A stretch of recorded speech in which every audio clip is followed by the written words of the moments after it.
جس طرح کسی وہ لکھنے والے نے کہہ دیا کچھ لوگ اتنے غریب ہوتے ہیں کہ ان کے پاس صرف پیسے ہوتے ہیں کہ آپ کے ارد گرد گھومنے والے پھرنے والے تعریف کرنے والے سر کہنے والے وہ دراصل آپ کے عہدے کی وجہ سے کر رہے ہیں. کتاب بیٹی کی طرح ہوتی ہے. اس کتاب کا یہ جو ٹائٹل ہے کہتے ہیں ٹائٹل از دا بک.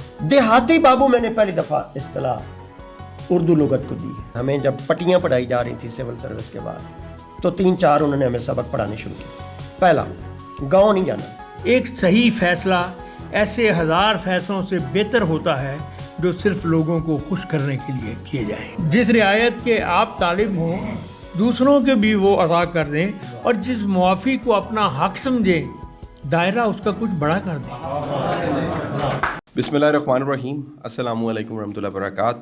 آپ سب کی آمد کا بہت بہت شکریہ اور بالخصوص شکریہ ہمارے انتہائی محترم استاد مربی مینٹور امجد اسلام امجد صاحب کا. امجد صاحب سے میری بڑی عقیدت ہے اور میری خوش قسمتی ہے کہ بڑی زندگی کی ایسے سوال ہیں ایسی گریں جو میں نے ان سے کھلوا لیں سمجھ لیں اور یہ گڈ لک ہے کہ آج امجد صاحب یہاں موجود ہیں. بہت پیارے بھائی انتہائی محترم بھائی اسد طاہر جپا صاحب کا شکریہ کہ آج آپ کیونکہ ٹریول کرنے لگے ہیں اسکالرشپ پروگرام کی وجہ سے آپ باہر جا رہے ہیں لیکن آخری تقریب آپ کی اس کتاب کے حوالے سے وہ آج یہاں رکھی جا رہی ہے اور آپ جب واپس آئیں گے تو مزید تقریبات انتظار کر رہی ہیں. ہمارے باقی گیسٹ اگر نہیں بھی پہنچ پائے تو میں سمجھتا ہوں کہ جو موجود ہے ان کی برکت سے بڑے کام ہو جائیں گے انشاءاللہ.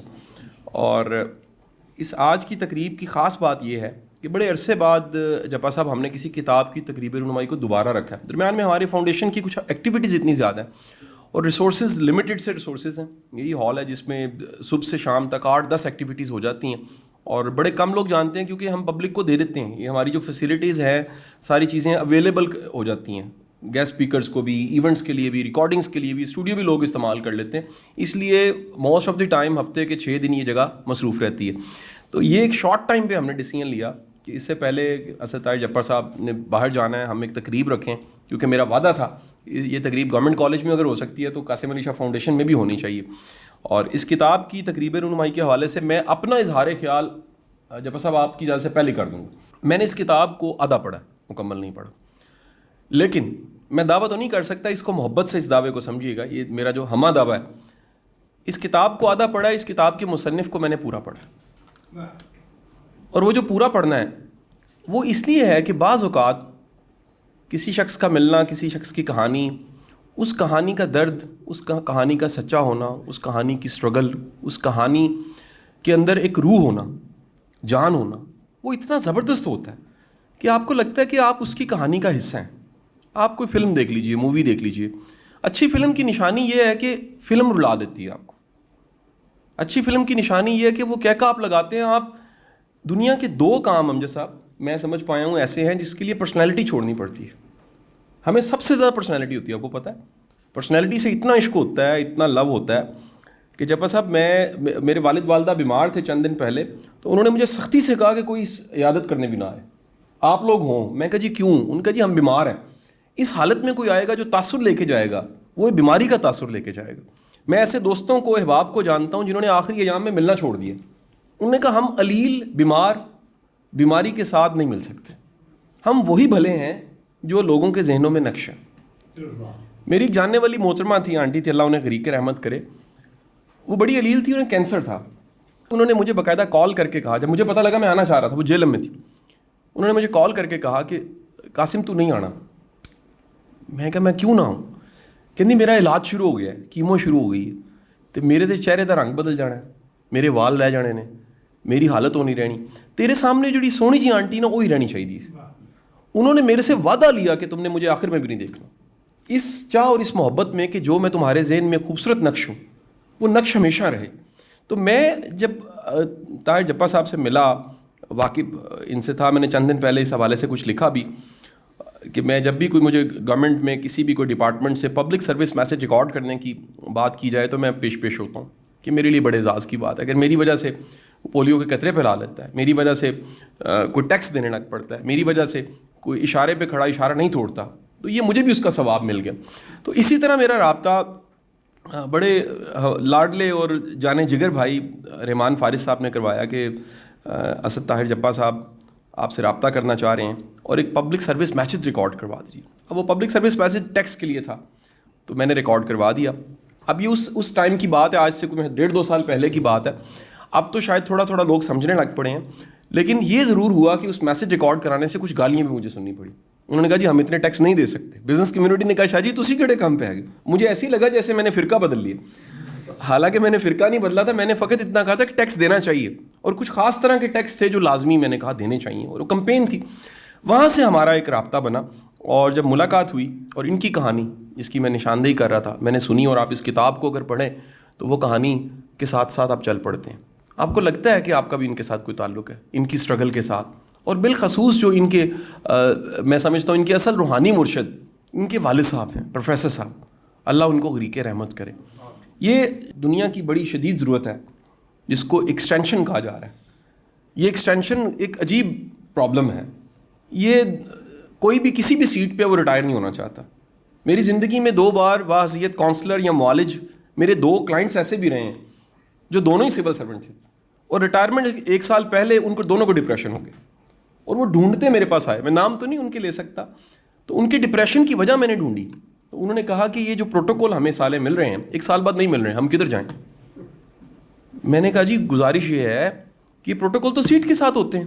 انہوں نے کہا جی یہ سیٹ کے ساتھ تو ہیں, لیکن سچ یہ ہے, وہ جو نہیں کہہ پا رہے تھے, سچ یہ تھا کہ ان کے پاس اس سیٹ کے علاوہ کچھ بھی نہیں تھا, کچھ بھی نہیں تھا. جس طرح کسی وہ لکھنے والے نے کہہ دیا کچھ لوگ اتنے غریب ہوتے ہیں کہ ان کے پاس صرف پیسے ہوتے ہیں, اسی طرح کچھ لوگ اتنے غریب ہوتے ہیں ان کے پاس کوئی دوست نہیں ہوتا, محبت کرنے والا نہیں ہوتا. اور یہ بڑا مشکل ہو جاتا ہے بالخصوص سول سروسز میں اور پاور پالیٹکس میں اور سسٹم میں, کہ آپ کے ارد گرد گھومنے والے, پھرنے والے, تعریف کرنے والے, سر کہنے والے, پلکیں بچھانے والے, ریڈ کارپٹ بچھانے والے, وہ دراصل آپ کے عہدے کی وجہ سے کر رہے ہیں. آپ کبھی کسی کو OSD بننے کے بعد یا اس کی پوسٹنگ کہیں ہونے کے بعد اس کے دفتر سے اس کو جاتا ہوا دیکھیے, آپ اس کی کیفیات دیکھیے گا. میں ایسے ججز کو جانتا ہوں جو واپس ہائی کورٹ نہیں جاتے. وہ کہتے ہیں وہ ہم جائیں گے نا تو ہمیں یقین ہے کہ وہ جو باہر دروازہ کھولتا ہے وہ بھی نہیں کھولے گا. کیوں نہیں کھولے گا؟ وہ کہتے ہیں اس کی وجہ ہے وہ دروازے اس سیٹ کی وجہ سے کھل رہے تھے. بڑے کم لوگ ایسے ہوتے ہیں آٹے میں نمک, جو سیٹ سے بڑے ہوتے ہیں, جو سیٹ کے محتاج نہیں ہوتے, بلکہ میں کہتا ہوں شاید وہ سیٹ کو عزت بخش دیتے ہیں. ان کے لیے کہا جاتا ہے کہ یہ احمد فراز گورنمنٹ میں جاب بھی کرتے تھے, یہ شاید گورنمنٹ جاب کی تھوڑی سی عزت افزائی ہو جاتی ہے. یہ کہا جاتا ہے کہ شاید فیض صاحب, امجد صاحب مجھے ذرا بتائیے گا, ان کا بیک گراؤنڈ شاید فوج سے تھا کچھ. چلیں فوج کی اور بہت سی خوبیاں اس میں, یہ خوبی بھی ہے کہ فیض صاحب فوج میں بھی رہے. تو بعض اوقات کسی سیٹ کی تعریف کسی حوالے سے بن جاتی ہے. بڑے کم لوگ ہوتے ہیں جو سیٹ کے علاوہ ہوتے ہیں. تو جب میں نے اسد طاہر جپا صاحب سے ملاقات اور یہ آدھی کتاب پڑھی تو یہ جانا کہ اصل پیر و مرشد ان کے والد صاحب ہیں, اور ان کی کامیابی اور ان کے سب بہن بھائیوں کی کامیابی, جو ماشاءاللہ 6 سول سرونٹ ہیں اور 1 فوج میں ہیں, ایسی ہے سر 6 سول سرونٹس ہیں. تو گھر میں خاندان میں تو 1 سول سرونٹ ہونا بڑی بات ہے, بلکہ 1 ہو جائے تو ویسے زیادہ مسئلے بھی پڑ جاتے ہیں. وہ ایک صاحب تھے, وہ کسی زمانے میں, بھلے زمانے میں, جب صاحب میں ہائی کورٹ پڑھا رہا تھا تو وہ ہائی کورٹ کا ایک جج صاحب تھے, وہ سپریم کورٹ میں, انہوں نے کہا کہ جو جوڈیشل سٹاف نہیں ہے یعنی ورکنگ سٹاف ہے ان کو بھی کچھ کلاسیں پڑھانی ہیں. ایک صاحب تھے جو ہائی کورٹ میں جاب کر رہے تھے, گریڈ 18 کی تھی, لیکن جج نہیں تھے, مینجمنٹ کی کوئی جاب تھی. تو ایک دن وہ میرے پاس بیٹھے, وہ کہتے ہیں میں اپنے گاؤں میں واحد پڑھا لکھا ہوں اور واحد ہوں جو ہائی کورٹ میں لگ گیا. تو جیسے ہی کہتے ہیں میں ہائی کورٹ میں لگا اسسٹنٹ رجسٹرار کی سیٹ پہ, تو گاؤں سے لوگوں نے کام کہنے شروع کر دی, اور وہ کام ایسی تھے کہ منڈے نے قتل کرتا چھڑا دو.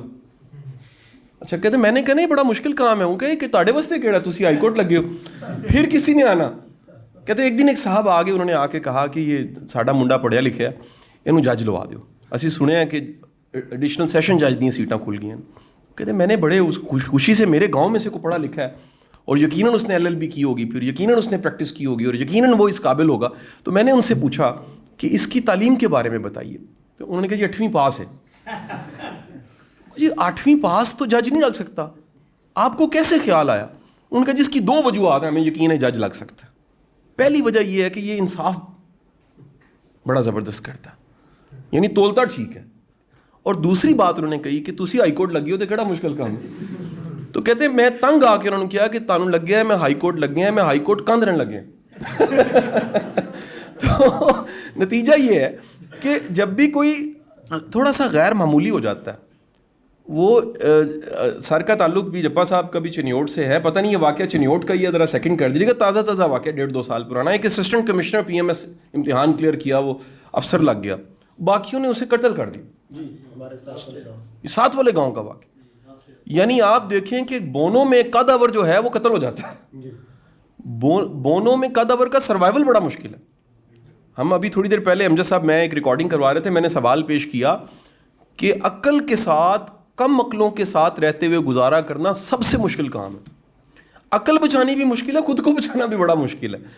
یہ بڑی خاص بات ہوتی ہے کہ ایک گھر اور اس گھر میں جو اصل سائیں ہے, جو اصل اس گھر کا سربراہ ہے, وہ 1986 میں اللہ کے پاس چلا جاتا ہے, ان کے والد صاحب, اور ان کے کچھ خواب ہیں.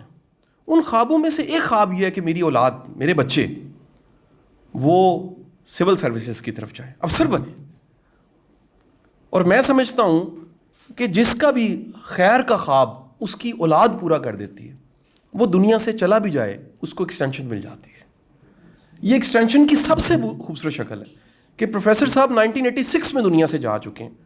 کتنا وقت گزر گیا, سال گنیے تو کتنے سال بنتے ہیں, 37-38 سال بنتے ہیں. لیکن آپ یہ دیکھیے ان کا تذکرہ کتنی محبت سے آج کیا جا رہا ہے. وہ پھل یہاں بیٹھا ہے, درخت جا چکا ہے, اس پھل کو دیکھ کے ہم تعریف کر رہے ہیں کہ وہ درخت کتنا شاندار ہوگا جس کے 6 صاحبزادے جو اس وقت چھوٹے ہوں گے, جن کی عمر زیادہ نہیں ہوگی. اور اس ساری کہانی میں خاص بات اسد طاہر جپا صاحب کی یہ کہ یقیناً باپ اگر چلا جائے تو اس کو کوئی کمپلسیٹ نہیں کر سکتا. ہم بڑے بھائی کو والد کی جگہ لیتے ہیں, لیکن سچ یہ کہ باپ جیسا کوئی نہیں ہوتا. ماں چلی جائے, خالہ لاکھ کہتی رہے کہ میں ماں ہوں, ارد گرد کے کتنی ایسی محترمائیں ہوتی ہیں, پھپھو کہتی, دادی نانیاں کہتی ہیں میں تیری ماں ہوں, لیکن آپ کو پتہ ہوتا ہے کہ یہ ماں نہیں ہے. بڑا کم ہوتا ہے کہ کوئی چلا جائے اور اس کے بعد, اس کے جانے کے بعد ایک بھائی سوچے کہ وہ جو خواب تھا والد صاحب کا اس کو پورا کرنا ہے, اور اپنے سب بہن بھائیوں کو میں نے اس طرح سے سپورٹ کرنا ہے کہ میں اکیلا کنویں میں سے باہر نہ ہوں, 6 کے 6 7 کے ساتھ باہر آ جائیں. تو آج پروفیسر صاحب کی روح کتنی خوش ہوگی جب میں صرف تخیل میں سوچ سکتا ہوں, میرے پہ شرعی طور پہ فتویٰ نہ لگ جائے, کہ جب یہ سارے کلمات میں, امجد صاحب اور اس سے پہلے بھی جو ساری تقریبات ہو چکی ہیں, وہ سب کے سب الفاظ اگر سوچیے گا, اس وقت اگر انکل سن رہے ہیں, پروفیسر صاحب, ان کے والد صاحب, سوچیے, صرف تخیل میں سوچیے, تو وہ کتنی سرشاری کی کیفیت میں ہوں گے کہ ان کا اسد طاہر جپا, اس کی کتاب کی تقریب رونمائی ہو رہی ہے, اس کو دنیا سن رہی ہے, اس کتاب سے وزڈم لے رہی ہے, اس کتاب سے سبق لے رہی ہے, اس کتاب سے سیکھ رہی ہے. میں جپا صاحب دعا کرتا ہوں جس طرح آپ کے والد صاحب کا فیض جاری ہوا, اللہ آپ کے فیض کو بھی جاری کر دے. اور میری دعا ہے یہاں سننے والے سب کے سب, اللہ آپ کی کہانیوں کا ایسی کہانی بنائے جو حوالے کے طور پہ استعمال ہو, جس کے بارے میں لوگ کہیں یار یہ دیکھو یعنی کتوں شروع کی تھا. یعنی میں تو گجرات میں تقریر کر کے نا, ہم سب میں تقریر کر کے جب اینڈ پہ بتاتا ہوں نا میں محمدی پور تو ہوں, وہ کہتے ہیں سارا مزہ خراب ہو گیا. اچھا میں جب جوڈیشری کو پڑھا رہا تھا نا تو میں کلاس کے آخر میں بتاتا تھا کہ میں محمدی پور تو ہوں, وہ کہتے تسی بچ کنج گئے ہو, مرڈر ہو جاتے.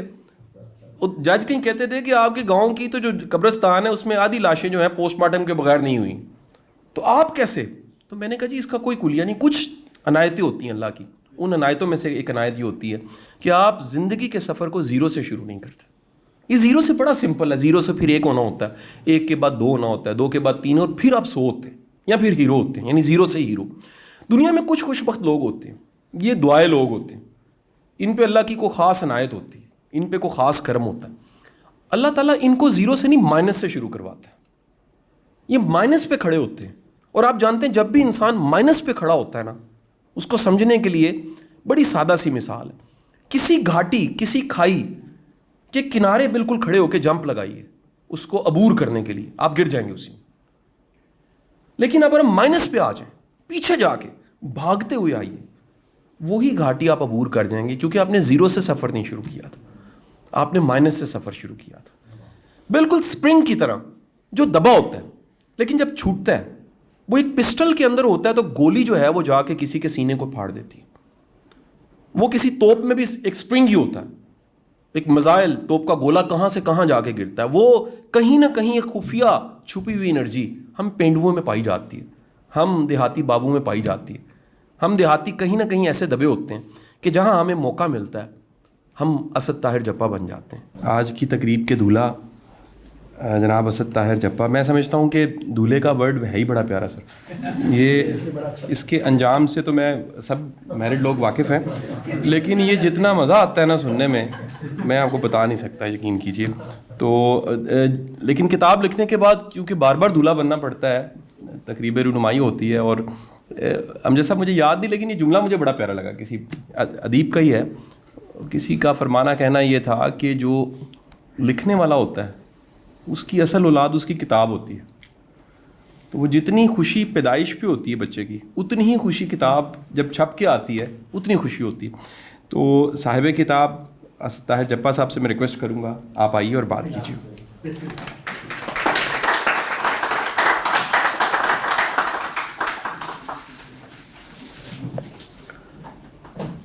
میرے انتہائی قابل احترام صاحب صدر امجد اسلام امجد صاحب, میزبان محفل قاسم علی شاہ صاحب, آپ کا شکریہ تشریف لائے, اور حضرات و خواتین, میرے احباب, بچوں,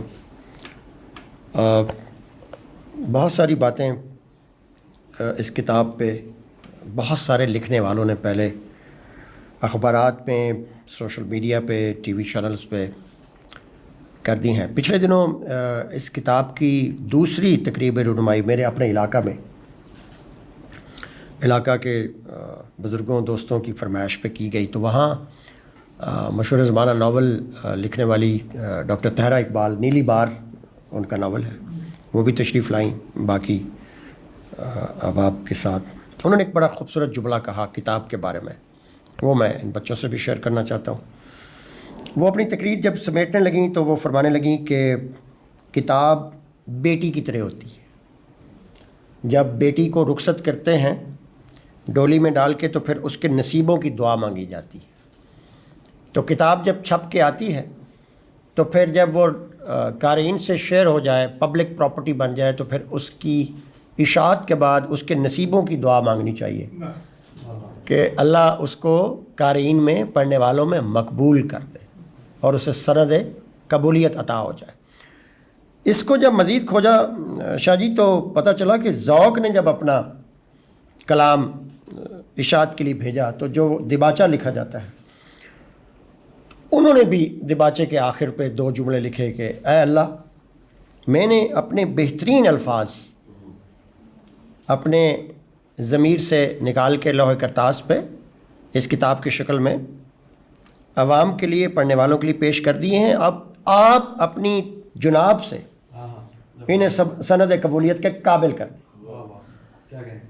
یہ کتاب جب سے آئی ہے, میں یہاں سے شروع کروں گا, یہ بڑی نصیبوں والی بیٹی ہے. یہ جب میں اس کو یہ 25 جولائی کو پبلش ہوئی, مجھے گگن شاہد نے وہاں جیلم بک کارنر سے فون کیا کہ جناب آپ کی کتاب پبلش ہو کے آ گئی ہے. تو اب میری چونکہ پہلی کتاب تھی, مجھے اس کے فارمیلٹیز کا اور پروٹوکولز کا نہیں پتہ تھا. تو وہ فرمانے لگے کہ بھئی آپ تو چونکہ سرکاری ملازم ہیں اور FBR میں بزی رہتے ہیں, تو ایک پروٹوکول اس کا ہے کہ آپ نے تشریف لانی ہے جیلم, کتاب کا کیک کاٹا جانا ہے, اور ہم ایک لائیو سیشن کرتے ہیں آتھر کے ساتھ, اور فوٹو سیشن ہوتا ہے. تو اس کو آپ عوام کے لیے, قارئین کے لیے پیش کرنا ہے فارملی, تو آپ ہمیں وقت دیجیے. تو میں نے یہ منڈے مارننگ تھی 25 جولائی, تو میں نے کہا کہ جی پرسوں کا پھر رکھ لیں, اور 27 کو انشاءاللہ شام 6 بجے میں دفتری مصروفیات سے نکل کے آپ کے پاس آ جاؤں گا. انہوں نے اس کی پوسٹ بنائی کہ جی یہ کتاب آ گئی ہے اشاعت کے بعد, اور پرسوں صاحب کتاب ہمارے ساتھ ہوں گے 6 بجے, تو آپ آن لائن اس کتاب کا آرڈر بھی دے سکتے ہیں اور ہمیں لائیو سیشن میں جوائن بھی کر سکتے ہیں. وہاں سر میں جب پہنچا تو میرے ٹیبل پہ انہوں نے کوئی ڈھیری لگائی ہوئی کتابوں کی کہ جی, اور ساتھ لسٹیں پڑی ہوئی کہ یہ 2 دنوں میں کوئی 190 کتابیں سولڈ ہو گئی. اور یہ ان لوگوں کے, ان قارئین کرام کے نام ہیں جنہوں نے لکھ بھیجا ہے کہ صاحب کتاب سے دستخط والی کاپی. اچھا وہ میرے سلیم بھائی پیرس والے بھی آئے ہوئے تھے، اس نے کہیں جانا تھا، میں نے اس کو پکڑا، میں نے کہا یار جیلم جانا ہے تو رات ہو جائے گی، تو کہیں اس کی ڈنر کی کمٹمنٹ بھی تھی. اچھا وہ ہم 6 بجے جی شروع ہو گئے، 6:15 پہنچ گئے، سائننگ سیریمنی، پھر لائیو سیشن میں 3000 لوگ جوائن کر گئے اور کوئی 50 کاپیاں اس لائیو سیشن میں، اور تو 220 کاپیاں جو ہیں وہ سولڈ پہ میں نے سائن کیے پہلی تقریب میں. وہ یہ فرمانے لگے کہ ہمارے اس پبلیکیشن ہاؤس کی تاریخ کی یہ خوش نصیب ترین کتاب ہے کہ پہلی تقریب میں، اور یہ پہلی کتاب ہے اس آتھر کی، حضرت طاہر جپا کی یہ پہلی کتاب ہے، اور یہ 220 کاپیاں 2 دنوں میں لائیو سیشن تک سولڈ آؤٹ ہو گئیں. مجھے وہ فرمانے لگے مزید کہ جی ہمارے ایک مشہور کالم نگار ہمارے سینئر ہیں رؤف بھائی کے بھی، تو ان کی کتابیں بھی وہاں پبلش ہوتی، تو کہنے لگے کہ اب تک ان کی ایک کتاب کا ریکارڈ ہے 4 ماہ میں ان کا ایک ایڈیشن ختم ہو گیا.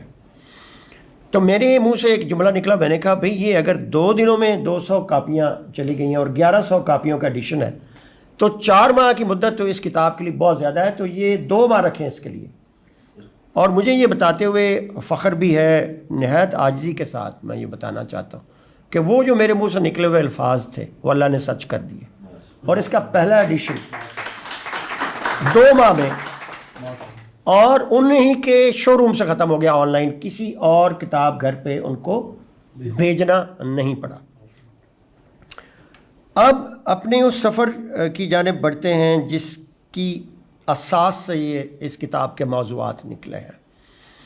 اور یہ بڑی دلچسپ بات میں ان بچوں کو بتانے لگا ہوں جو ہم سب اسکول کے زمانے میں، شاہ جی وہ جو ہمارا گورنمنٹ پرائمری اسکول ہوتا ہے اپنے گاؤں کا، وہیں سے پڑھے گئے، اور کچی پکی پہلی سے ہی وہ جو صبح اسمبلی کا ماحول بنتا تھا، اس کی ایک بڑی خوبصورت جو اینگل ہوتا تھا وہ دعا ہوتی تھی صبح والی، لب پہ آتی ہے دعا بن کے تمنا میری. اچھا وہ اس زمانے میں ہم یہ سمجھتے تھے کہ یہ لب پہ آتی جو ہے نا، کوئی علیحدہ الفاظ نہیں ہے، یہ لب پہ آتی ہے، ہاں وہ لپے، تو وہ اس کو لپے لپے ہم کہتے رہے، سنتے رہے. جب ہائی اسکول میں پہنچے تو اس قابل ہو گیا کہ بھئی یہ تو لب پہ آتی ہے دعا بن کے تمنا میری، زندگی کی شمع کی صورت ہو خدایا میری، ہو میرے دم سے یوں ہی میرے وطن کی زینت، جس طرح پھول سے ہوتی ہے چمن کی زینت، ہو میرا کام غریبوں کی حمایت کرنا، درد مندوں سے ضعیفوں سے محبت کرنا. تو یہ جس طرح ایک ایک بوند ٹپکائی جاتی ہے مریض کے منہ میں، جب وہ آخری لمحوں پہ وہ ڈاکٹر کہتے ہیں جی اس کے منہ میں ٹپکاتے رہیں، یہ جو دعائیہ الفاظ ہیں نا، یہ کئی کانوں کے ذریعے سنتے پھر ہم اس طرف چلے گئے جو اسمبلی کو پڑھانے والے ہوتے تھے نا، 8-10 دعا پڑھانے والے، ترانہ گانے والے، تو میں اس طرف کھڑا ہو جاتا تھا. تو یہ دعا جو ہے علامہ اقبال کے، یہ دعائیہ الفاظ، یہ کہیں میرے روح میں سرایت کرتے رہے، سب کانشیس میں نہ آگے. اور جب آگے ان خوابوں کی کھوج میں نکلے، جب ابا جان قبر میں چلے گئے، اس کتاب کا یہ جو ٹائٹل ہے، کہتے ہیں title is the book, title is the book, brief ترین سمری کسی بھی کتاب کی اس کا ٹائٹل ہوتا ہے دیہاتی بابو. یہ اردو لغت میں ہمارے استاد بیٹھے ہوئے ہیں، استادوں کے استاد بیٹھے ہوئے ہیں. دیہاتی بابو میں نے پہلی دفعہ اصطلاح اردو لغت کو دی ہے. سرکاری بابو، پردیسی بابو، شہری بابو، یہ اصطلاحیں تو ہیں، دیہاتی بابو نہیں تھا. میں نے جب گگن بھائی سے موضوعات پہ آپشنز بھیجے کہ جی کتاب کا ٹائٹل، اچھا وہ ہم 1-2 صلاح کرتے رہے دن، اس کے بعد گگن بھائی کہا نہیں اسد بھائی مزہ نہیں آیا. ایک دن میں واک کر رہا، ہمارے وہاں F6 میں شالیمار کرکٹ گراؤنڈ ہے ماگلا روڈ پہ، شام کو میں واک کرتا تھا، تو میں سوچ رہا، اب میں نے کہا یار 3-4-5 دن ہو گئے ہیں، یہ کہے گا چنگا اتھر ہے، ٹائٹل ہی نہیں نکلا رہا، مختلف آپشن دے رہا. تو میں واک کرتے ہوئے سوچ رہا ہوں، میں نے کہا یار ہم جو سارے دیہاتوں سے اٹھ کے بابو بنتے ہیں، اور کوئی سرکاری بابو بن جاتا ہے سول سروس میں آ کے، شہروں میں جا کے سیٹل ہو جائیں، گاؤں بھول جاتے ہیں، شہری بابو، دیارے غیر میں جا بستے ہیں تو پردیسی بابو. تو ہم جو 90% 80% دیہات سے اٹھنے والے ہیں، ہم تو دیہاتی بابو ہیں. تو واٹ ایف کہ کتاب کا نام ہی جو میری شخصیت ہے, جو میرا مزاج ہے, جو اصل ہے ہماری, اس کا دیہاتی بابو کیوں نہ رکھیں. تو میں نے فوراً فون کیا, کلک آیا آئیڈیا.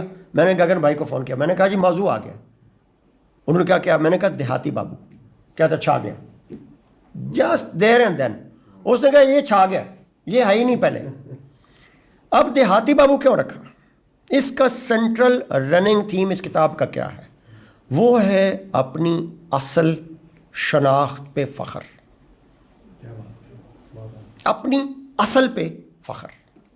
اس کا ہم نے ان المیوں سے کئی دفعہ میں گزرا بطور سول سرونٹ. امجد صاحب بڑے دکھ سے یہ کہہ رہا ہوں کہ ہمارے جو سینئرز تھے اور ہمیں جب پٹیاں پڑھائی جا رہی تھیں سول سروس کے بعد, تو 3-4 انہوں نے ہمیں سبق پڑھانے شروع کی. پہلا, گاؤں نہیں جانا, جو آپ نے اشارہ کیا کہ وہاں لوگ قتل کر دیتے. آپ بونوں میں جب کداور بنتے وہ آپ کو چاپ کر دیتے. ادھر جاؤ گے لوگ آپ کو لٹیگیشن میں پھنسائیں گے, آپ پہ فائرنگ کریں گے, آپ پہ لٹیگیشن میں الجھائیں گے, دشمنیاں بنیں گی, and you will be eliminated. لہذا گاؤں سے تعلق توڑ دو. دیہاتی اس گاؤں کے لوگوں سے واسطہ بالکل ختم کر دیں, نمبر ڈیلیٹ کر دیں, بلاک کر دیں. وہ آپ کے دفتر میں آئیں گے, ان کے کپڑے پھٹے ہوں گے, کوئی آپ کا ماما ہوگا, کوئی چاچا ہوگا. سارے تو CSP نہیں بنتے. قاسم علی شاہ کے خاندان کے سارے لوگ قاسم علی شاہ نہیں ہیں. میرے خاندان کے سارے لوگ CSP نہیں ہیں, کسی کے بھی نہیں ہو سکتے. یہ اللہ کی تقسیم ہے, رزق کی, دولت کی, عزت کی تقسیم ہے. انہوں نے کہا جناب وہ جب پھٹے کپڑے ہو گئے, تو جب CSP بندہ بن جاتا ہے, چنگی والی عزت بن جاتی ہے, تو جب وہ کہیں گے کہ میں اسسٹنٹ کمشنر صاحب کا ماما ہوں اور جوتا ایک اس کا پھٹا ہوگا ایک ٹھیک ہوگا, تو آپ کی تو عزت مٹی مل جائے گی. لہذا ان کی دفتروں میں انٹری بین یہ کرنی ہے. تیسرا, انہوں نے کہا جناب کہ سارے پرانے دوست, کوئی پٹواری ہے, کوئی سپاہی ہے, کوئی بے روزگار ہے, ان کے نمبر بند, اور وہ آپ کو مت ملے. آپ ذرا ایڈوانس فارورڈ لکنگ, آپ سوشلائز کریں شام کو ان لوگوں کے ساتھ جو کہ آپ کو اللہ نے ایلیٹ میں شامل کی. اچھا, ادھر آپ وہ علامہ اقبال کی دعائیہ نظم, ادھر ان کی پٹیاں, ادھر ابا جان کی تربیت, ان کی قبر, جن کو اپنی مٹی سے عشق تھا. وہ فرمایا کرتے تھے کہ اس مٹی کے قرض چکانے کے لیے 3 کام کرنے. 1 کہ آپ لوگ پہلے اپنے آپ کو بنائیں گے, اپنے آپ سیلف امپاورمنٹ. جب آپ کچھ بن جائیں گے تو کسی کی خیر کرنے جوگے ہو جائیں گے. خیر کی تقسیم سے پہلے اپنے اوپر انویسٹ کرنا بہت ضروری ہے کہ آپ اس قابل ہو کہ آپ کا دینے والا ہاتھ ہو جائے. اگر آپ اس قابل اپنے آپ کو نہیں بنائیں گے تو آپ ایسے کر کے پھرتے رہیں گے ساری زندگی. تو لینے والے ہاتھ نے کسی کی خیر کیا کرنی, وہ تو خود اپنی خیر مانگتا پھر رہا ہے. ایسے ہی سر گورنمنٹ کالج لاہور, چونکہ وہ اورینٹل کالج میں سر انہوں نے mid-60s میں ایم اے اردو ایم اے پرشین کر کے 1968 میں بطور لیکچرر گورنمنٹ کالج پھالیا کریئر کا آغاز کیا.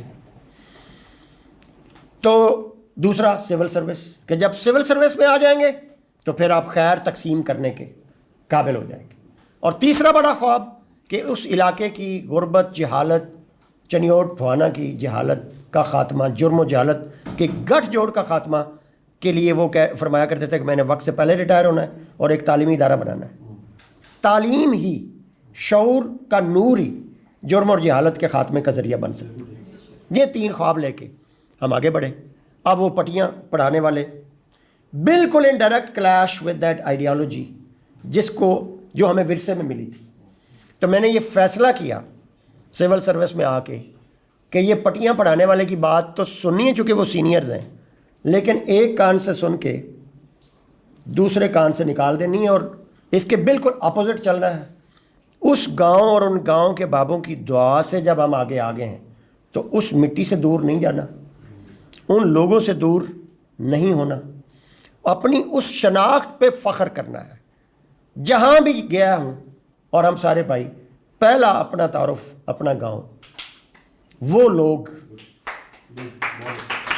جن کی دعاؤں سے ہم امجد صاحب جب صبح اسکول جاتے تھے, تو جب مڈل اسکول پہنچے تو گاؤں میں تو پرائمری اسکول تھا, مڈل اسکول گاؤں سے 7 کلومیٹر دور, تو 14 کلومیٹر ڈیلی ہم نے پیدل پگڈنڈیوں پہ سپیڈیں مار کے کور کرنا. تو جب صبح جاتے تھے ان پگڈنڈیوں پہ, تو جو کسان ہوتے وہ اپنی صبح کی تیاری میں کوئی ہل جوتنے والا، کوئی پانی لگانے والا، کوئی اپنا چلم حکا گرم کرنے والا، وہ بیٹھے ہوتے تھے، ہم ان کے پاس سے گزرتے تھے سخت سردی میں، گرمی میں، بارش طوفان. ہماری تو روٹین ہوتی تھی اسکول ٹائم پہ جانا ہے. ہمارے پی ٹی آئی صاحب مارتے تھے لیٹ آنے پہ. تو انہوں نے کہا ہاں جی چلے ہو میرا پتر اسکول، ان پڑھ لو.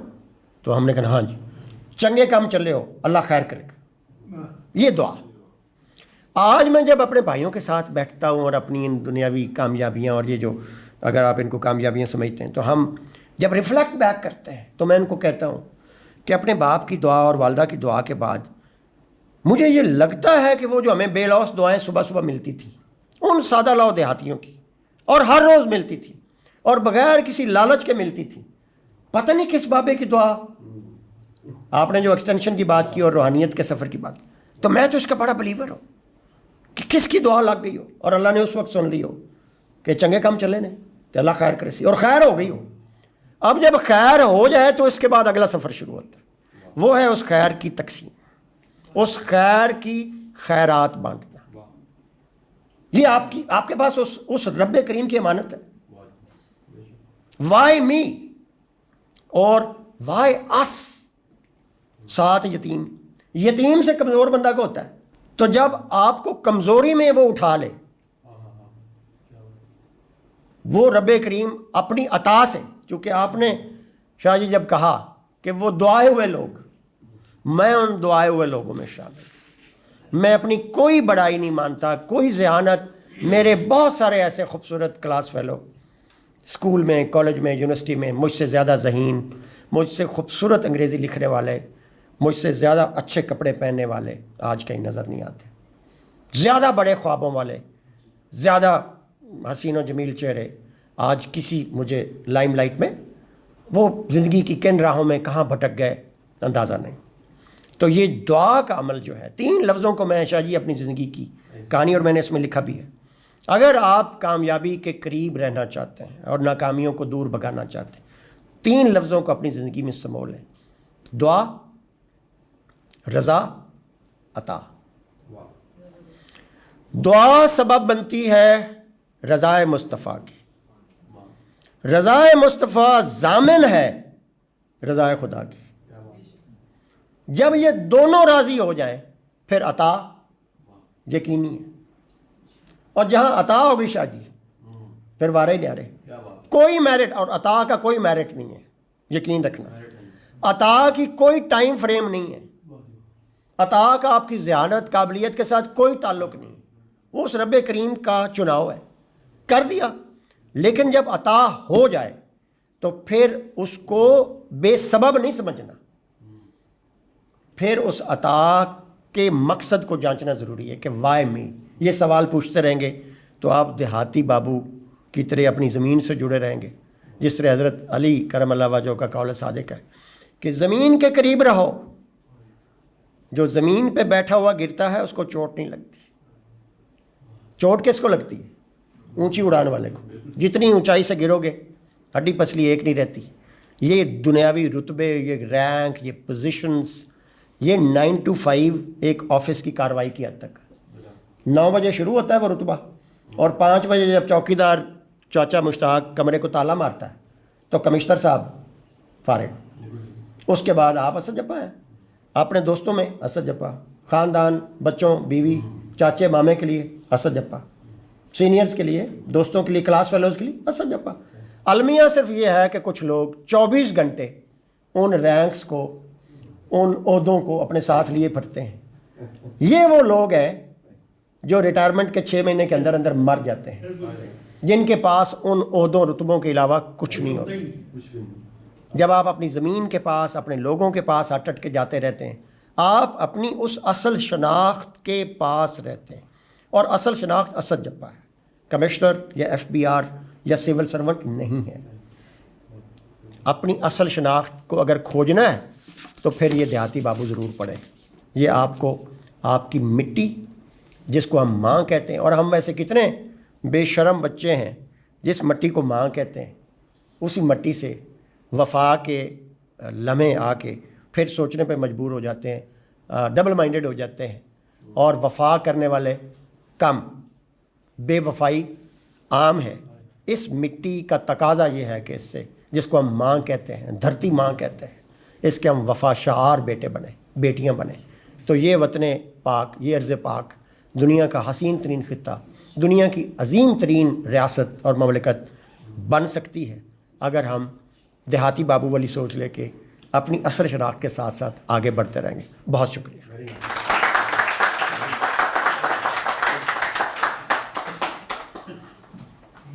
جبا صاحب آپ نے کمال کر دیا. یہ آپ کی شخصیت, ایک کتاب, دوسری اور تیسری آج آپ کی تقریر, یہ تین چیزیں کہہ لیجئے میرے لیے بڑی انسپریشن ہے.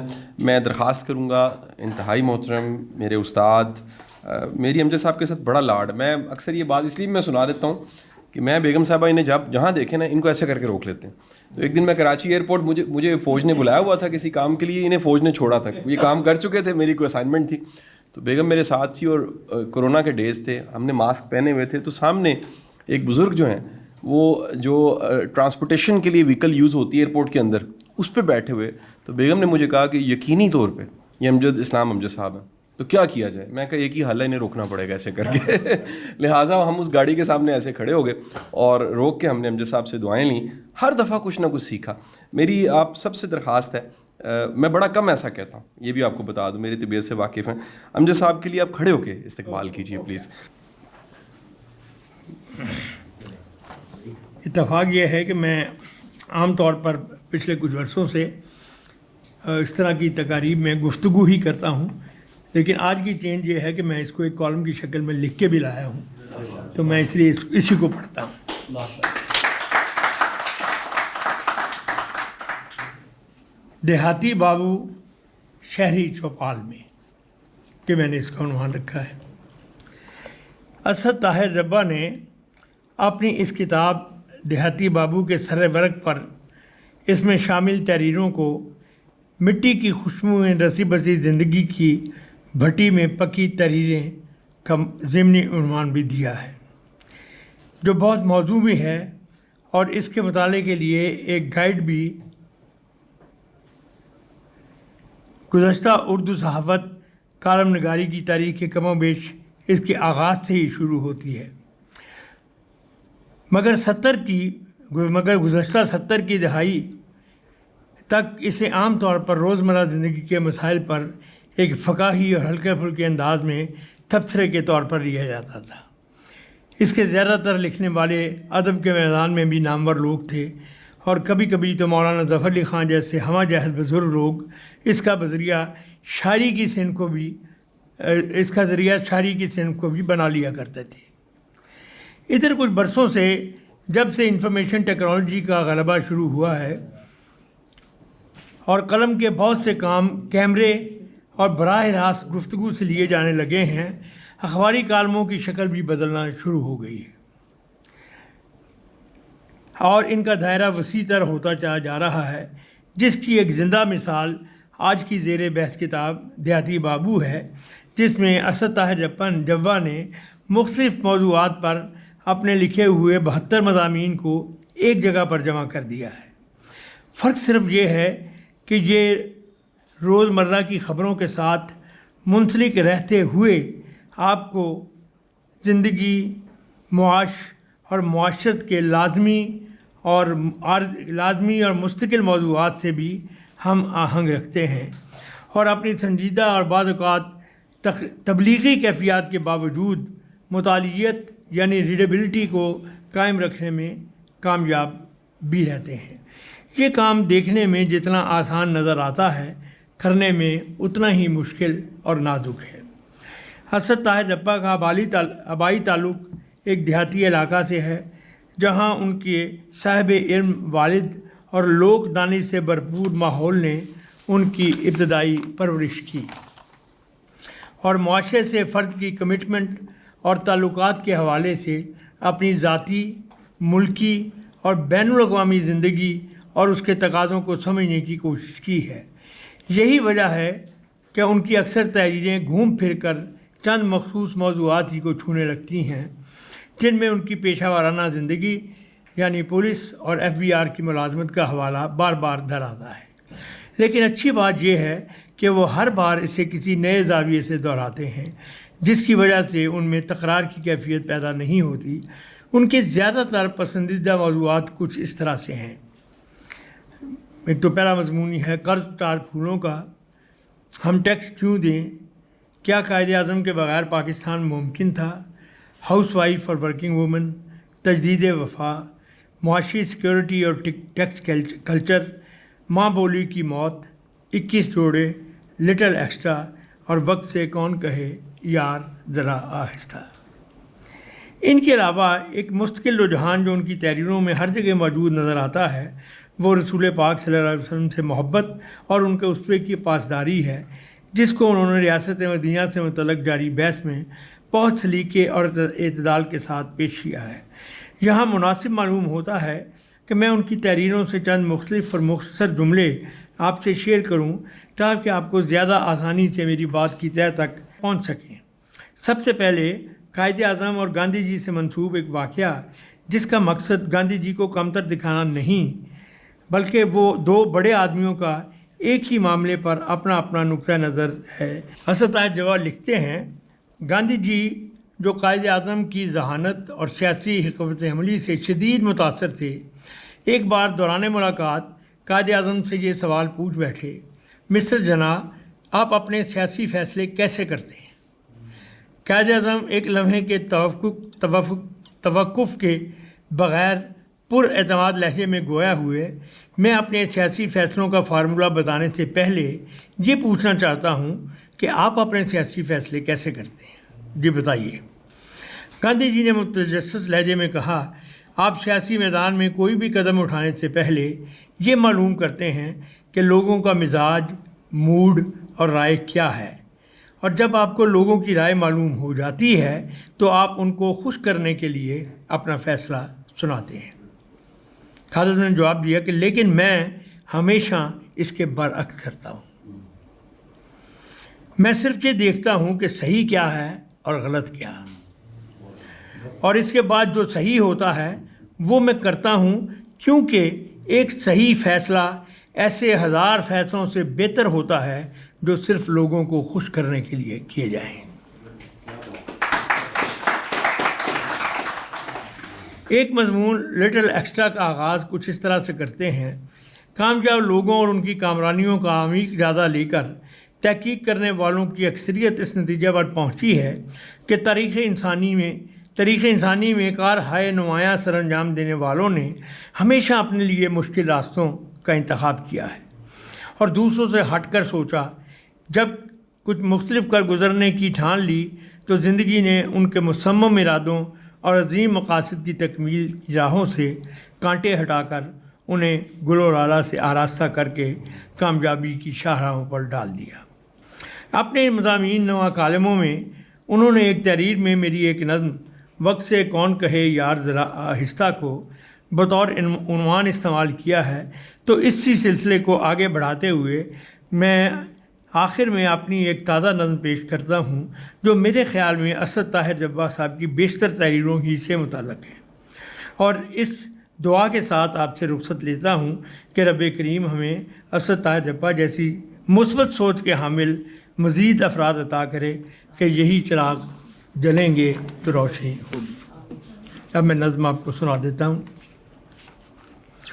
اس کا عنوان ہے، اے میرے دوستو بھلے لوگو، اے میرے دوستو بھلے لوگو، عیب سے پاک تو ہے بس ایک وہ جو ہے ہم سب کا پالنے والا، ہر اندھیرا اجالنے والا،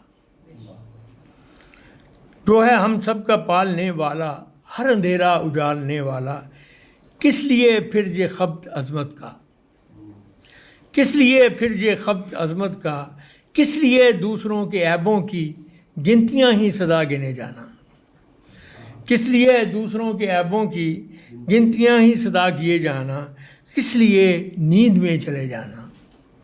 اے میرے دوستو بھلے لوگو، آؤ بیٹھو مکالمہ کر کے ایک دوسرے کی خوبیاں جانیں۔ اے میرے دوستو بھلے لوگو، آؤ بیٹھو مکالمہ کر کے ایک دوسرے کی خوبیاں جانیں، جو کمی ہو کسی میں وہ مانیں۔ جو کمی ہو کسی میں وہ مانے، اور جس رعایت کے آپ طالب ہوں دوسروں کو بھی وہ عطا کر دیں۔ جس رعایت کے آپ طالب ہوں دوسروں کے بھی وہ عطا کر دیں، اور جس معافی کو اپنا حق سمجھیں دائرہ اس کا کچھ بڑا کر دیں۔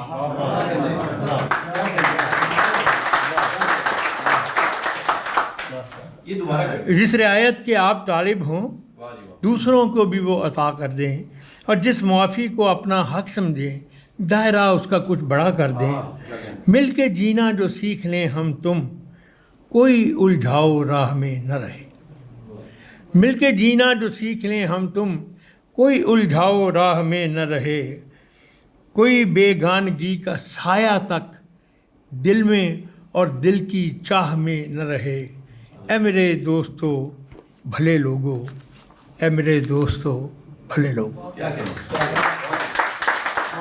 امجد صاحب بہت بہت شکریہ، اور اس میں کوئی شک نہیں ہے امجد صاحب کی ذات شخصیت پہ بہت سا لکھا گیا بولا گیا، لیکن ایک پہلو میرے علم میں نہیں امجد صاحب، اس پہ لکھا گیا بولا گیا کہ نہیں، کہ آپ کی شاعری میں، آپ کی بات چیت میں، آپ کے لکھنے میں ایک اصلاح کا پہلو ضرور ہوتا ہے۔ یہ بڑی غیر معمولی بات۔ مجھے یاد ہے ایک دفعہ میں ناروول جا رہا تھا، میری کوئی اسائنمنٹ تھی امجد صاحب، اور ناروول والی پوری بیلٹ میں دھند بڑی پڑتی، اور میرے ساتھ ایک پرانے میرے احباب میں سے ایک دوست ساتھ تھے، گاڑی کی سپیڈ زیادہ نہیں تھی، آپ کا تذکرہ ہم کرنے لگ پڑے امجد صاحب۔ تو انہوں نے کہا کہ امجد صاحب کو یاد کر رہے ہیں، تو امجد صاحب کا جو بڑا ایک خوبصورت لکھا ہوا گانا ہے جو میڈم نور جہاں نے کبھی گایا، میں تیرے سنگ ایسے چلوں، تو وہ ہم نے ایکٹیو کر لیا سر، اور رستے میں قریب ایک ڈھابے سے ہمیں چائے بھی مل گئی۔ تو اس نے کہا کہ ہمارے سفر کے 2 حصے ہو گئے ہیں آج، ایک امجد صاحب کے بغیر والا حصہ اور دوسرا حصہ امجد صاحب کے ساتھ والا حصہ۔ تو ہم بڑا انجوائے کرتے کرتے، وہ دھند میں اگر آپ گاڑی چلائیں نا تو سر میں درد شروع ہو جاتی ہے، کیونکہ آپ بہت زیادہ الرٹ ہوتے ہیں، اور بالخصوص اگر آپ نارووال کے رستے پہ ہیں تو پل صراط پہ آپ کسی بھی وقت کسی بڑی بس کی ٹکر کا شکار ہو سکتے ہیں۔ یہ سچا واقعہ ہے، ایک بڑی پرانی بات، میں کسی زبان طالب علمی کے بعد کی بات ہے، گاڑی نئی آئی تھی، تو میں مہران گاڑی چلاتے نارووال ہی جا رہا تھا تقریباً، اور ایک دم سے مرغیوں کی چیخو پکار کی چوں چاں کی آواز آئی، تو پتہ لگا میری گاڑی نیچے اتر کے مرغیوں کے کسی وہ دڑبے کی طرف چلی گئی ہے۔ تو انہوں نے کہا شاہ جی کدھر، ان کی زبان میں تو یہی ہوگا۔ تو وہاں پر 2 حصوں میں تقسیم ہو گیا ہمارا سفر، ایک سفر امجد صاحب کے بغیر، ایک سفر امجد صاحب کے ساتھ۔ امجد صاحب اللہ تعالیٰ آپ کو لمبی زندگی عطا فرمائے، سلامتی دے، صحت دے۔ یہ راز بھی نا ایک جپا صاحب میں ضرور پوچھتا ہوں، کوئی بھی 78 80s کی ایج میں ہمارے جتنے محترم ہیں لکھنے بولنے پڑھنے والے لوگ، ہمارے قبیلے کے لوگ، ان سے میں ضرور پوچھتا ہوں کہ راز بتائیے یہ جو گدڑ سنگی ہے صحت مند رہنے کی، کیونکہ میری نظر میں تو بڑے ایسے لوگ ہیں جو بڑی جلدی بیمار ہو جاتے ہیں، ریٹائرمنٹ کے بعد بڑی جلدی اللہ کو پیارے ہو جاتے ہیں، اور تدیر وہ کہہ لیجیے انہیں وقت نہیں ملتا۔ ایک چیز جو میں نے سب میں مشترک دیکھی ہے، یعنی شاید یہ خود جو بتائیں، میں ان کا احوال کو ایک لائن میں بتانا چاہوں گا، یہ سب لوگ انسانوں سے جڑے ہوئے لوگ ہیں۔ یہ آپ کو ویلکمنگ ملیں گے، یہ محبت کرتے ملیں گے، گائیڈ کرتے ملیں گے، یہ انہوں نے ڈسکنیکٹ نہیں کیا۔ یہ جو رابطہ ختم کرنا ہے نا، اور بالکل علیحدہ ہو جانا ہے اور اکیلا ہو جانا ہے، اس سے میرا خیال ہے دانشوری ہو سکتی ہے لیکن زندگی نہیں ہو سکتی۔ زندگی کے لیے ضروری ہے کہ آپ کے پاس رابطہ ہو، آپ کے پاس محبتیں ہوں۔ آپ کا سر عامد کا بڑا بڑا شکریہ۔ میں آخر میں اختتام پہ آپ سب کا شکریہ ادا کرنا چاہوں گا۔ عموماً میں اپنی کوئی کتاب پکڑ کے نہیں کہتا کہ اس کو ضرور پڑھیے، اس کو ضرور خریدیے، لیکن اس کتاب کو میں چاہوں گا کہ آپ اس کتاب کو خریدیے اور پڑھیے۔ اس کی وجہ کیا ہے؟ اس کتاب میں ایک وقت میں 3 چیزیں ہیں۔ کہانی ہے جس کا تذکرہ میں کر چکا ہوں، وہ کہانی پڑھتے پڑھتے آپ کو لگے گا وہ آپ کی کہانی، آپ کی کہانی اور آپ کی اسٹرگل سے جڑ جائے گی۔ دوسرا، اس کتاب میں اصلاح ہے اور وہ بڑی خاموشی سے ہو جاتی ہے۔ یہ جو زور سے اصلاح ہوتی ہے نا، میں اس کے بڑا خلاف۔ یہ جو کوئی کہتا ہے نا سدھے ہو جاؤ مجھے بڑا ڈر لگتا ہے، اور اس کوشش سے تو گھر والے بھی ہمارے ناکام ہیں۔ وہ کہہ کے تھک گئے ہیں شاہ جی سدھے ہو جاؤ، شاہ جی سدھے نہیں ہو سکے۔ یہ محبت سے، چاہت سے، پیار سے کوئی ہمیں خرید لے تو ہم اپنی جان دینے کو تیار ہو جاتے ہیں۔ تو وہ چاہت، پیار سے اصلاح اس کتاب میں موجود ہے۔ اور تیسری میری پسندیدہ چیز اس کتاب میں وہ موٹیویشن ہے، ہوپ ہے، یقین ہے کہ بدلا جا سکتا ہے، کیا جا سکتا ہے، کہیں نہ کہیں سے آغاز کر کے کہیں پہنچا جا سکتا ہے۔ چاہے جائے کہ آپ کی زمین پہ قدم ہے، لیکن خواب چاند جتنے بڑے دیکھ لیجیے، بلندی کے خواب دیکھ لیجیے، بڑا سوچ لیجیے۔ اور آج یہ کتاب یہاں جو آپ آج یہاں سے لے سکتے ہیں، اس کی خاص بات یہ ہوگی کہ اس پہ رائٹر کے سائن بھی ہوں گے. تو میرے تو گھر کی لائبریری میں ایک سیکشن علیحدہ سے وہ کتابیں جو سائن کے بغیر ہیں، اور وہ کتابیں جیسے امجد صاحب کی 3 کتابیں سائن والی میرے پاس موجود ہیں. تو وہ میں بڑا خوش قسمت سمجھتا ہوں اپنے آپ کو کہ امجد صاحب نے سائن کر کے مجھے دی. اس طرح مجھے کبھی کبھی ردی کے ڈھیروں سے مل جاتی. واصف علی واصف صاحب سے آپ سب جانتے ہیں میری ملاقات نہیں ہے. میرے پاس 2 کتابیں ان کی سائن والی پڑھی، میرے لیے نہیں لکھی. 86 میں 87 میری اپنی عمر جو ہے وہ 6-7 سال ہوگی، تو کسی کے لیے لکھی ہوں گی. شاید وہ نہیں سنبھال سکے ہوں گے، اللہ کو پیارے ہو گئے ہوں گے. لائبریری سنبھالنا بڑا مشکل، یعنی میری لائبریری ہے تو مجھے یقین ہے میرے بچے نہیں سنبھال سکتے. یہ سب سے مشکل کام ہے کہ آپ اپنی لائبریری کس کے حوالے کریں. تو وہ لائبریری کی کتاب کسی کی سائن ہوئی ہوئی وہ میرے تک آ گئی، میں نے اس کو خرید لیا. چوما جب وہ فٹ پاتھ سے کتاب اٹھا کے سائن کو چوما تو وہ بیچنے والا بڑا حیران ہوا. اس نے کہا یہ آپ نے کیا کیا؟ تو میں نے کہا میرے تو یہ مرشد ہیں، تو مرشد کا ہاتھ یہاں لگا ہوگا، انہوں نے سائن کیے ہوں گے. تو آج اسد چاہے جبا صاحب یہاں موجود ہیں، آپ ان کی سگنیچر والی جو کتاب ہے وہ یہاں سے لے سکتے ہیں. ایک بات بڑی میں خاص کہہ دوں، گڈ نیوز جسے کہتے ہیں. کئی دفعہ کسی پوری تقریب میں کسی کے لیے کوئی ایک بات بھی نہیں ہوتی، کوئی برا نہیں ہے، اس کی کوئی برائی نہیں ہے اور کوئی ہماری کمزوری نہیں ہے، لیکن نصیب کی بات ہے نا جی. میں کسی جگہ بیٹھا کسی 5 تارے والے ہوٹل میں کوئی ٹریننگ دے رہا تھا، تو دوپہر کی بریک آئی، تو انہوں نے ٹرینر کا ٹیبل تھوڑا علیحدہ لگا دیا، اور پچھلے ٹیبلز پہ سارے وہ میرے ٹرینیز تھے جو جرنل مینیجرز تھے، اسسٹنٹ مینیجر، ریجنل مینیجرز تھے. تو ان کی بات چیت تھوڑی تھوڑی مجھے سنائی بھی دے رہی. تو بالکل پچھلے ٹیبل پہ ہاف ڈے میری ٹریننگ گزرنے کے بعد ایز ٹرینر پچھلے ٹیبل سے آواز آئی 2 بندوں کی، کہنا آج ذرا مزہ نہیں آیا. میرے تو بالکل ایسے ہی تھا جیسے کسی نے سینے پہ خنجر گھونپ دیا ہو. ہماری تو کل کمائی یہ ہوتی ہے کہ ہم نے بات کی ہے، کسی کو سمجھ آ گئی. تو دوسرا کہنا تینوں کنج مزہ نہیں ہے، کہنا روٹی ویکھی ہے. وہ اس دن کی پوری تقریب کو روٹی سے میئر کر رہے تھے، اور میں چاہ رہا تھا اچھا جملہ بولوں اور داد دوں اور کوئی کہ کمال ہو گیا. وہ کہہ رہے تھے روٹی ویکھی ہے، تو وہ سنگل ڈش تھی، وہ روٹی اچھی نہیں تھی. تو میں نے شکر ادا کیا کہ یہ اتنا بڑا الزام اور اتنا بوجھ میری ذات پہ نہیں آیا. یہ سارے کا سارا 5 تارہ ہوٹل، آپ ویسے یہ بھی ایک موضوع ہے کہ 5 تارہ ہوٹل کے کھانے کیوں نہیں اچھے ہوتے، اس پہ بھی علیحدہ بات کی جا سکتی ہے. واپس آتا ہوں تو یہ ضرور کہوں گا کہ آپ کو اگر لگے کہ آپ کے نصیب میں یہاں سے کچھ نہیں تھا، ویسے ایسا ہوتا نہیں، تو چائے بڑی اچھی ہے، وہ پی کے جانی ہے آپ سب نے. آپ سب کی آمد کا بہت بہت شکریہ.